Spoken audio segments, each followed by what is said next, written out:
প্রথমেই ছিল কাবাব, তার সাথে ছিল ধনেপাতার চাটনি আর স্যালাড।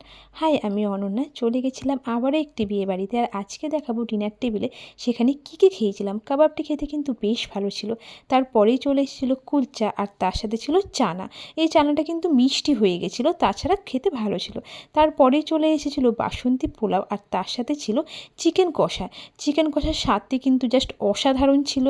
এই পোলাওটি দিয়ে চিকেনটি খেতে বেশ ভালো লাগছিলো। আর তারপরে চলে এসেছিলো কিন্তু আজকে শো স্টপার, সেটি হচ্ছে মাটন। আর মাটন দিয়ে পোলাও কিন্তু আমার অলওয়েজ ফেভারিট। তোমরা কারা কারা মাটন আর পোলাওয়ের কম্বিনেশান ভালোবাসো অবশ্যই কিন্তু কমেন্ট করে জানাবে।